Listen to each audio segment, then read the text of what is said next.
What's good, everybody? Welcome to the Pull Up and Chat. My name is BJ Mathews, aka B Jizzle. Before we get started, follow us on the YouTube page, the Pull Up Basketball Podcast, as well as Spotify, Iheartradio, Twitter, TikTok, the Pull Up Basketball Podcast. You know what I'm saying? Like, share, subscribe, all of our YouTube videos. Get our updated content by hitting that notification bell. Buy the subscribe button on the YouTube page. You know what I'm saying? If you'd like to purchase a shirt, we're running for $30 a pop in San Diego or LA, $35 a pop for anybody outside of San Diego or LA. You know what I mean? So I'll put the link into the comment box, pin comment. Let's get it popping. So I wasn't even gonna do a video today. You know what I'm saying? I thought I was pretty much done, but I just watched a great interview by Pat Bev. You know, the former Clipper player, a defensive ace, the point guard, now with the Minnesota Timberwolves. He's on a podcast show with JJ Redick, the former NBA player, the sharpshooter, went to Duke University, played for multiple NBA teams, had a great NBA career.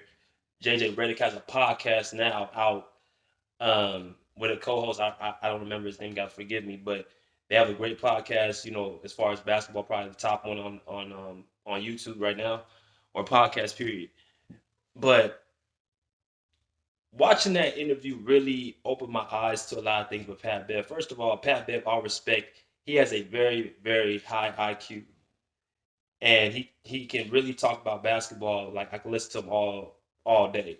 You know what I'm saying? Just because of, first of all, his knowledge of the game, how he studies the game, how he prepares for the game, his story of how he became an NBA player. You know what I'm saying? Playing for multiple overseas teams, having to give up a contract worth a few $1,000,000 just to go to the NBA have a shot. So his whole backdrop, his whole story, it makes you want to really listen to what he's talking about. So I had to do this video because y'all know Pat Bev was released from the Clippers last year in the offseason, right? Now, initially, most of us, including myself, didn't know the backdrop of the whole story, but apparently the masses thought that the Clippers let go Pat Bev just to get a better deal, and Pat Bev didn't have a choice.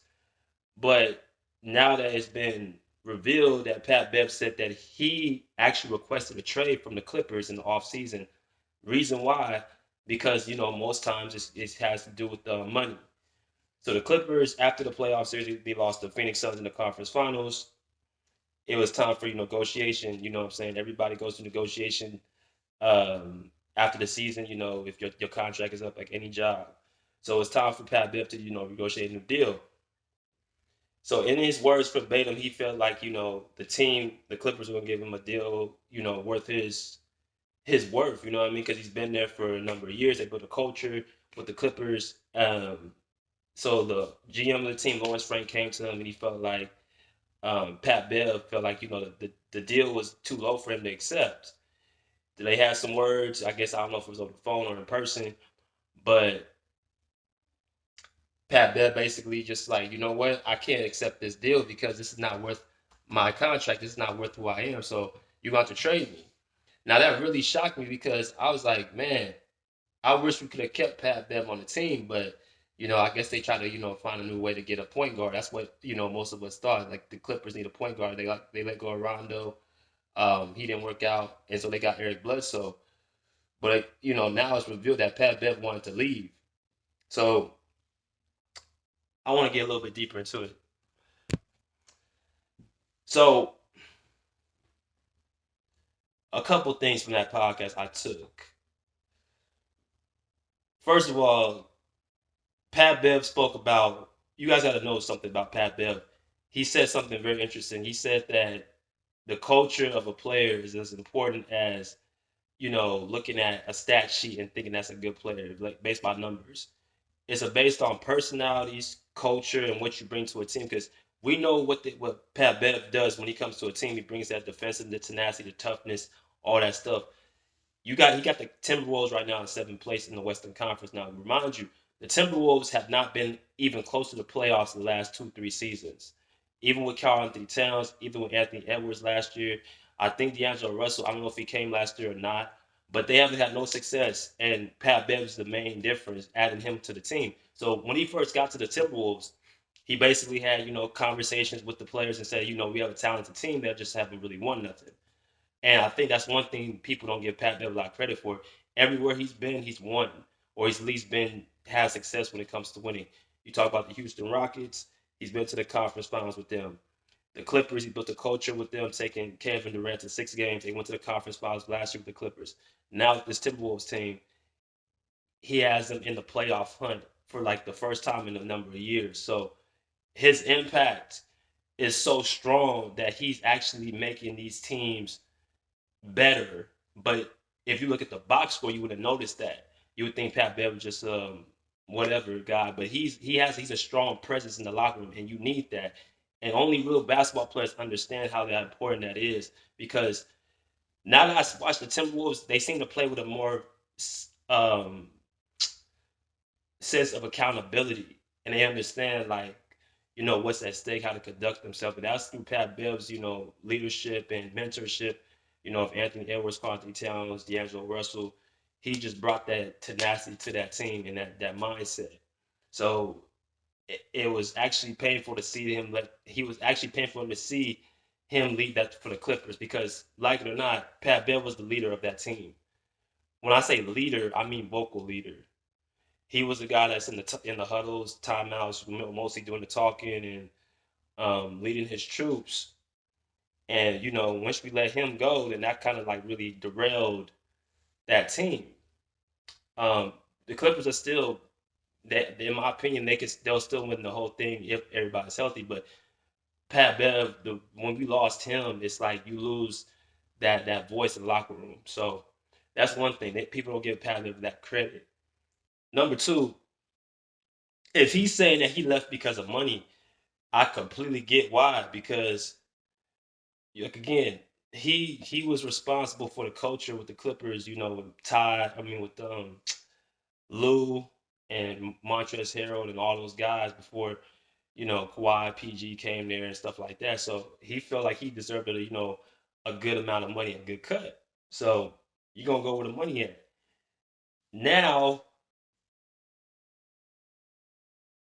this is where business and personal separates himself, because business, Pat Bev made a decision, and this is nothing that kind of like really is interesting.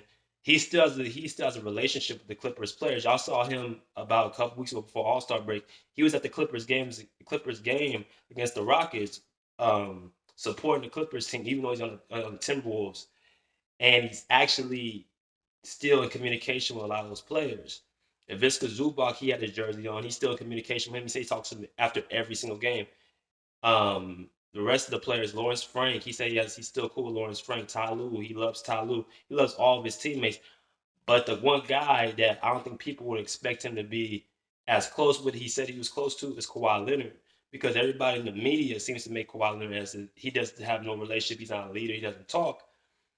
Pat Bev shut all that down in the interview, saying Kawhi is a no nonsense guy, great team leader.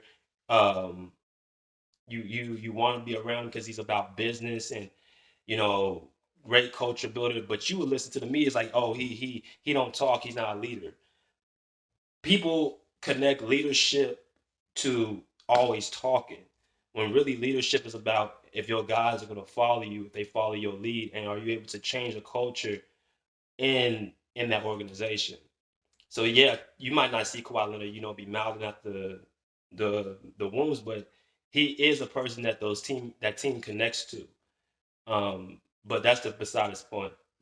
I was just really like impressed with Pat Bev's knowledge of the game and how he spoke about, how what makes a great team, and how, guys like him need to be more appreciated, because if he was a 35 or 40 point per game scorer, he'd be getting paid more money. But he says the impact he brings on the defensive end is as equal as it is to a person scoring 25, 30 points a game. So he feels like the guys should be getting paid around the same pay scale. Now I understand why they don't, because of the box office and the numbers and who they come to see. So that contributes how much they're getting paid. But I understand what he's talking about with the impact. It's identically pretty much the same. You give me the same offensive and defensive impact. It's just one is more exciting to watch than the other for the most part. So it's understandable. My last point is: do I wish? Am I bitter that we let go of Pat Bev? No, because as great as he is, I'm happy with what we got Norman Powell on the team than Robert Covington because overall Norman Powell's a better player than Pat Bev. And Robert Covington obviously is a great defender as well. And I get the part that we lost with the team leader, which is Pat Bev, but the fact that we kept Marcus Morris, I feel like still we have that toughness. We still have that leadership because Marcus Morris was the other guy that kind of led the huddle. You know what I'm saying? Like when Pat Bev wasn't doing it, it was Marcus Morris, especially in the playoffs last year. So I mean, we still got a chance to keep somebody who's actually a locker room presence and who can actually speak for the team.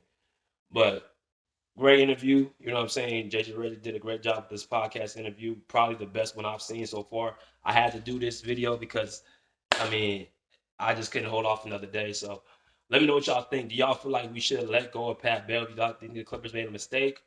Or do you feel like it was just best that Pat Bev left because he can get his money and you're happy for what happened? So, and also, let me break this point.